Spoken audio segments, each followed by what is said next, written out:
State Bohr's quantization condition for defining stationary orbits. Question number 7। Bohr's की quantization condition क्या थी? Quantization condition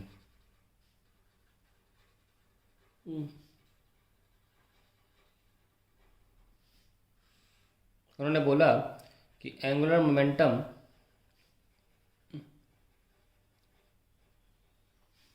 is equals to integer multiple of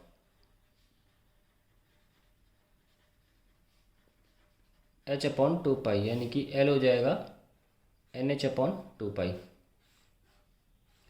ये quantization condition थी bore की।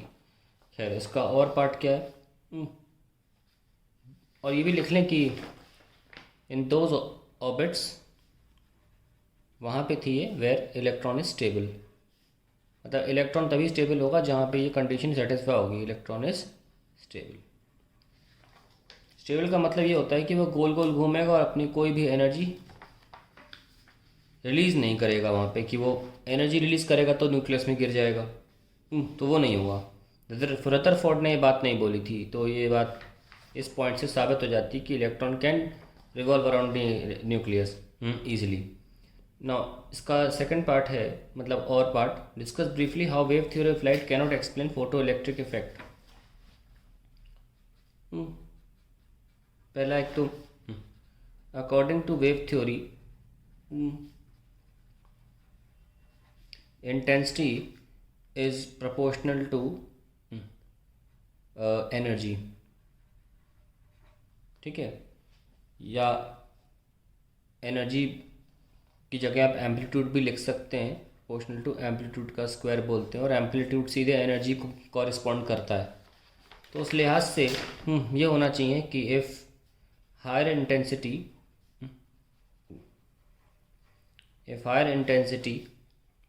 beam is used, then electrons will absorb higher energy, will absorb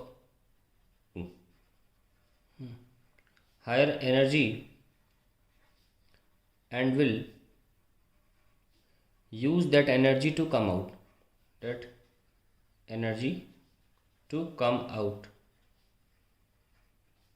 of the metal surface। पर ऐसा हुआ नहीं, इलेक्ट्रॉन्स काफ़ी तेज़ इंटेंसिटी यूज़ करने के बाद भी निकले नहीं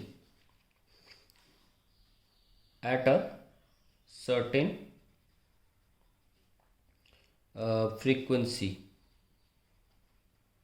बिलो थ्रेशोल्ड फ्रीक्वेंसी। तो पहला तो ये था कि साबित हुआ कि वो नहीं कर पा रहे हैं। आप और छोटा में फिर लिख सकते हैं इसको, लेकिन मैंने एक्सप्लेन कर दिया, चाहे तो कोशिश कर सकते हैं। पहला क्या कि इंटेंसिटी, अगर आपने कोई पर्टिकुलर फ्रीक्वेंसी ली मेटल की जिस पर इलेक्ट्रॉन निकलना चालू हो रहे थे, आपने उससे नीचे कर दी फ्रीक्वेंसी, देखा कहीं इलेक्ट्रॉन इंटेंसिटी की वजह से तो नहीं निकल रहे हैं। तो फ्रीक्वेंसी को उस पर्टिकुलर फ्रीक्वेंसी से नीचे किया तो चाहे कितनी इंटेंसिटी बढ़ा ली, इलेक्ट्रॉन निकला ही नहीं। यानी कि एनर्जी, इंटेंसिटी का एनर्जी से जो कनेक्शन है वो वेव थ्योरी का जो माना जाता है वो यहाँ एप्लीकेबल ही नहीं हो रहा है, यहाँ फेल हो गई। और दूसरा ये कि मान लीजिए आपने फ्रीक्वेंसी को ऊपर रखा भी है, इलेक्ट्रॉन्स निकल भी रहे हैं फ्रीक्वेंसी की मदद से, क्योंकि उनको पता है कि फ्रीक्वेंसी थ्रेशोल्ड से ऊपर होगी तो इलेक्ट्रॉन निकलेगा। हालांकि वेव थ्योरी में मान के चलते हैं कि चलो फ्रीक्वेंसी मान लिया, चलो क्या पता इंटेंसिटी बाद में हो, वो एनर्जी वाला कॉन्सेप्ट लग रहा हो, तो उसमें भी नुकसान ये हुआ, मतलब गलत ये साबित हुआ कि एक बार आपने मान ली क्रिटिकल फ्रीक्वेंसी से ऊपर की यूज़ भी कर ली और इंटेंसिटी बढ़ाने की कोशिश करी, तो इलेक्ट्रॉन निकलेंगे, ठीक है, वर्क फंक्शन को ओवरकम करके निकलेंगे। बची हुई एनर्जी से फिर काइनेटिक एनर्जी बढ़ा लें, अपनी टोटल एनर्जी लेकर वर्क फंक्शन को ख़त्म होने के बाद जो बचा हुआ एनर्जी है उससे काइनेटिक एनर्जी बढ़ा लें। लेकिन इंटेंसिटी बढ़ाने से intensity increase but no increase in kinetic energy, यानी कि दोनों ही सूरतों में इंटेंसिटी का एनर्जी से जो रिलेशन है जो वेव थ्योरी में माना जाता है वो इस कंटेक्स्ट में साबित नहीं हो रहा था, इसलिए वे फेल हो गई। तीसरा भी है कि अगर वेव थ्योरी को एक तीसरा तरीका भी होता है, सिर्फ 3 तरीके ही थे, जैसे वेव थ्योरी फेल हो गई थी। मैं वो लिख नहीं रहा हूँ कि 1 मार्कर है, ये भी एक लाइन में आ सकता है, ये तो एक लाइन में आ भी गया, आधे आधे नंबर मिल जाएंगे इसके।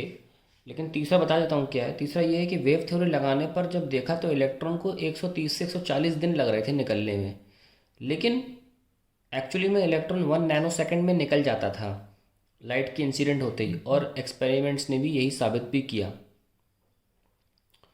एनीवेज, आगे देखते हैं। तो यहाँ सबसे बड़ा जो फेलियर था वो यही था जो मैंने लास्ट में बताया, कि इंस्टेंटेनियस एमिशन होता था इलेक्ट्रॉन का फोटोन के गिरते ही, और वेव थ्योरी लगाने पर 3 से 4 महीने लग जाते थे इस इलेक्ट्रॉन को निकालने में मैथमेटिकली।